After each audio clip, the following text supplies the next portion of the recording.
dips that we see right now, in my mind, are a gift because they are driven by positioning and leverage, and not by a sudden surplus of metal, period. And I think that the risk is waking up, not that not that silver goes down from 95 to 85, or the gold goes from 4,800 to 4,500 in this big correction. I expect it. I expect a correction, and one is corrections are normal, but the risk to me is not being able to get what you want at any reasonable premium, period. So yes, short-term caution is appropriate. Long-term conviction is also massively appropriate, in my opinion. They should both be able to live together. And look, when you see the Shanghai market in silver pricing above $8, $9, $10 above Western spot and futures, it's basically the market screaming that the metal is worth far more than where it's being financially priced. And when you see the lease rates going way up, the widening spread is a signal of tightness in the market. And it's not a rounding error that we continue to see. The raising of margins. That's what in 2011, they jacked the margin rates up so high, it flushed everyone out. This time, they raised margin by 30% the day after Christmas. From 21,000 to 27,000 in your margin account to control one 5,000 ounce silver contract. Shook all the people out that were using margin and needed to sell to cover these margin requests or demands. And if you didn't pay it up by the end of the day, then you get a margin call. Well, what happened?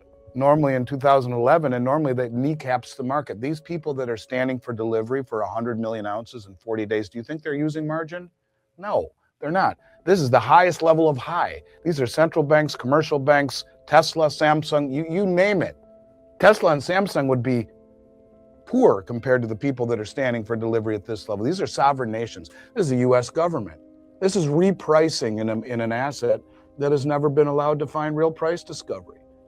And I do believe that. And I think when you use technical analysis in a rigged market, it's invalid. Mm-hmm. And I think what you see here is a microcosm of what I expect to see. Part of the way that these banks have been able to save themselves is through rhetoric. You never see the media talking about it, right? Never. And that's always bothered me, but it is what it is. But the rhetoric is, very important. So TD Bank, right? There's this rumor that Tom Luongo has that, and I think he's someone worth interviewing. He's a very smart man, and his theory is that he believes it was the European aristocrats, and the way you get them is to blow up the positions on the LBMA. In essence, that's part of what he thinks, because the Economic Times says the 5 US banks that were short have flip-flopped and gone long. No, that's what the Economic Times says. JP Morgan covered a 200 million ounce short position, they say, and have been buying millions and millions of ounces of physical.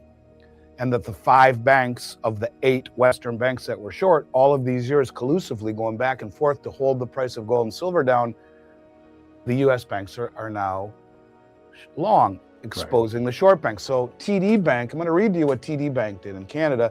They came out 2 weeks ago and said, we enter short spot silver anticipating a dramatic reversal in prices as silver's devilish blow off top comes to completion.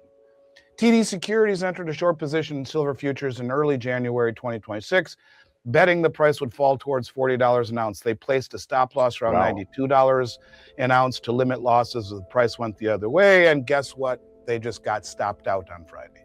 They're $92 an ounce. They were hoping that they could engineer this, and it's not working anymore. And I think you see a repricing of gold and silver that has yet to even begin to find equilibrium with where it should be. So yeah, I'm not a perma-bull, but I do believe that this is just beginning. I do believe that. What people don't realize is that there is a COMEX contract that delivers in Hong Kong. And it's into a COMEX facility. So you can deliver COMEX contracts, what's called exchange for physical, where you actually deliver the physical in Hong Kong. It's then picked up by a truck and driven to the Shanghai Metals Exchange. Now, the part that I think most analysts have a hard time dealing with is the fact that we live in a world of instant gratification here in the United States. And look at how fast things have moved in terms of, is it a new world? I was talking about this and with someone else. My wife was next to me the other day. She said, but it's different now. The world is different. No, it's not.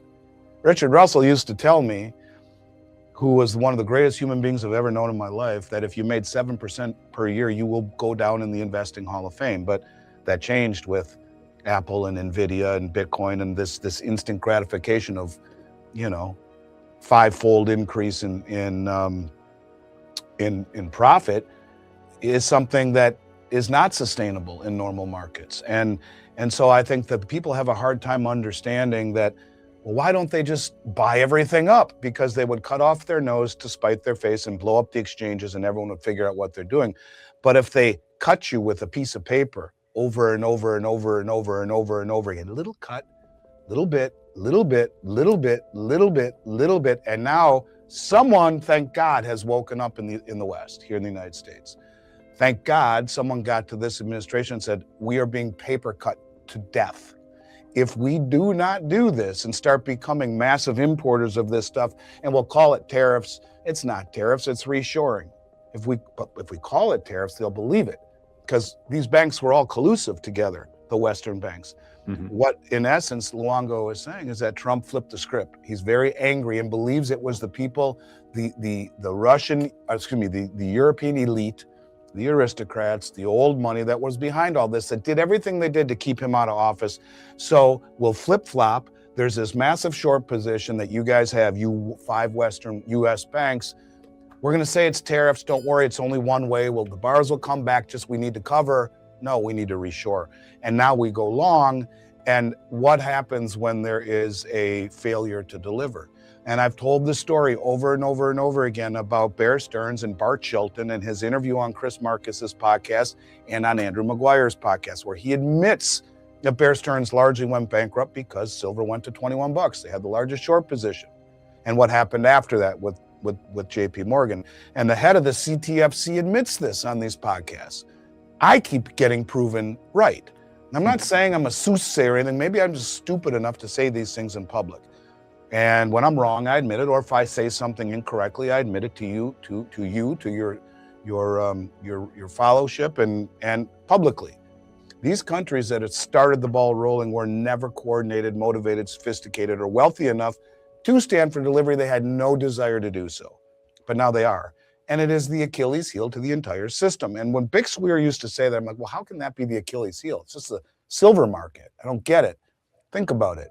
If a bank like Bear Stearns went bankrupt, and if it weren't for JP Morgan taking it over, according to Bart Chilton, the head of the CFTC, well, what if it happens on the other side? What if Bear Stearns has a failure to deliver?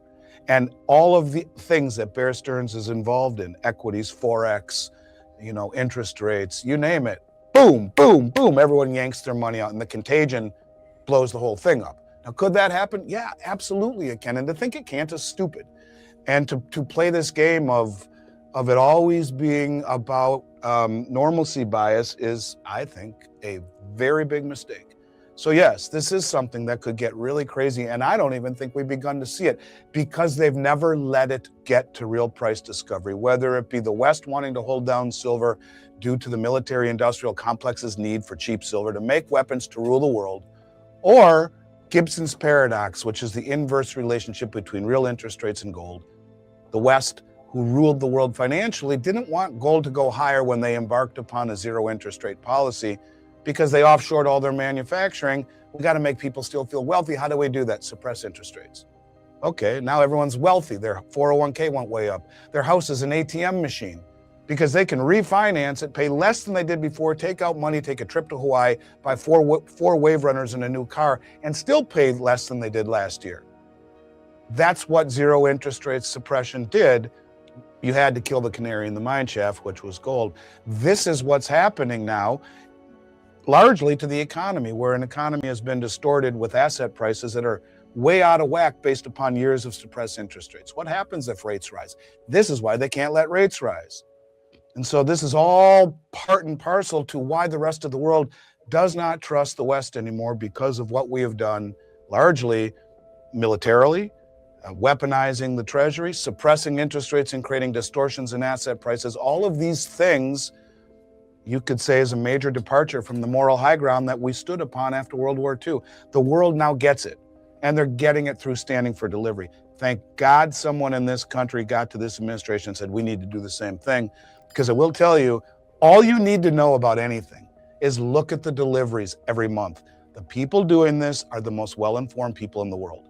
And whoever it is, and the fact that there's no communication by the mainstream, are standing for hundreds of billions of dollars worth of gold and silver, billions every month, and no one says a word.